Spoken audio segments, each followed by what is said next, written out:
मैं मोहम्मद शहाबुद्दीन जो लोकसभा का सदस्य निर्वाचित हुआ हूं, ईश्वर की शपथ लेता हूं।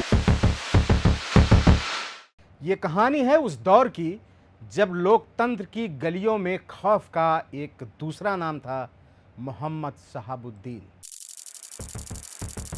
कभी सीवान का सूरज ढलने से पहले बाजार बंद हो जाया करता था और सड़कों पर सन्नाटा सिर्फ इसलिए पसरा होता था क्योंकि लोगों को डर था डांड निकलने वाला है।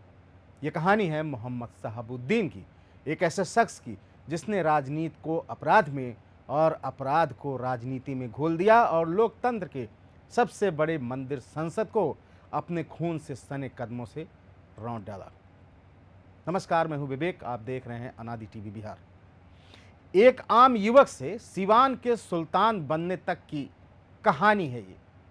1980 का दशक, बिहार राजनैतिक अस्थिरता और सामाजिक उथल पुथल के दौर से गुजर रहा था।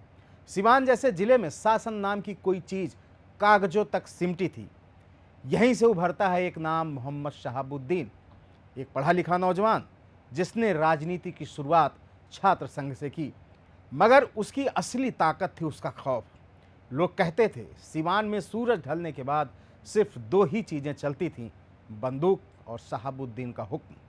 साल 1967 बिहार के सिवान जिले का एक गांव प्रतापपुर, यहीं जन्मा मोहम्मद शहाबुद्दीन। पढ़ा लिखा लड़का, समाजशास्त्र में एमए, फिर पीएचडी तक की पढ़ाई की। युवावस्था में छात्र राजनीति से जुड़ा, तेज साहसी और भाषणों में धार थी, मगर धीरे धीरे यह धार पिस्तौल की नाल पर शिफ्ट होने लगी। छात्र संघ की राजनीति से निकलते निकलते 1980 के दशक के अंत में उसका नाम पुलिस रिकॉर्ड में दर्ज होने लगा। पहला बड़ा केस 1990 में हत्या का आरोप।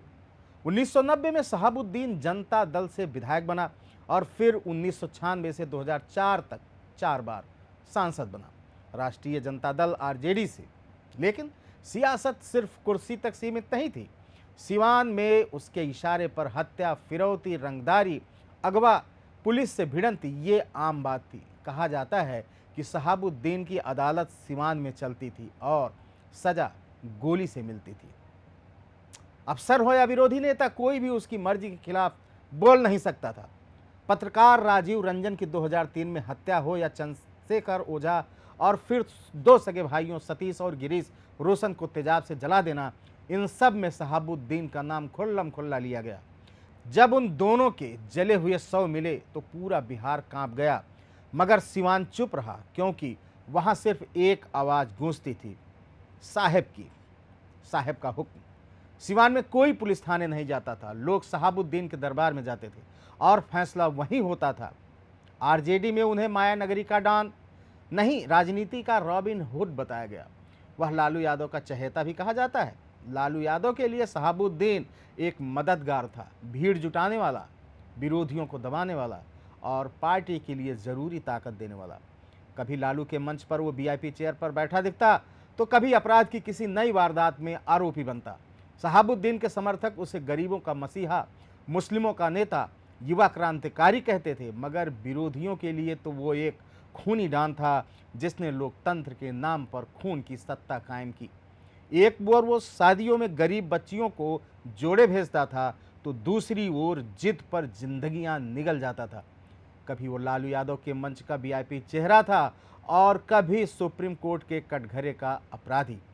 जब पटना हाई कोर्ट ने उसे कई मामलों में आरोपी मानते हुए जेल भेजा, तब भी उसने राजनीति और दबदबा नहीं छोड़ा।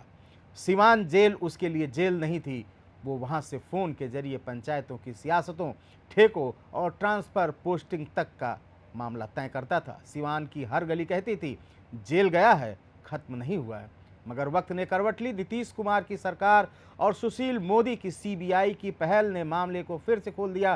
धीरे धीरे शहाबुद्दीन को उम्र कैद, फिर तिहाड़ जेल ट्रांसफर और अंततः 2021 में कोरोना के चलते मौत हो गई। और एक दिन खबर आई शहाबुद्दीन अब नहीं रहा, लेकिन उसके खौफ की परछाइयां आज भी सिवान की दीवारों पर दर्ज हैं।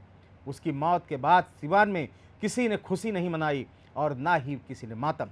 बस एक भारी सन्नाटा पसरा था, जैसे किसी छाया ने जो बरसों से सर पर मंडरा रही थी अब विदा ले लिया हो। अब एक सवाल उभरता है कि क्या ये महज अपराधी की कहानी है या फिर भारतीय राजनीति में अपराध के सिस्टमैटिक कब्जे का काला अध्याय? क्या शहाबुद्दीन सिर्फ एक व्यक्ति था या एक सिस्टम की पैदाइश? क्या दोष उसका था या उस राजनीति का जो अपराध को गले लगाकर वोट बटोरती रही? और क्या सीमान अब उस साए से उबर पाया है या फिर अगला शहाबुद्दीन बनने की तैयारी कहीं और चल रही है? जवाब अगर आपके पास हो तो हमें भी कमेंट करके बताइए। इस दास्तान में अभी के लिए इतना ही। आप देख रहे थे धनादि टीवी बिहार। अनुमति दीजिए। नमस्कार।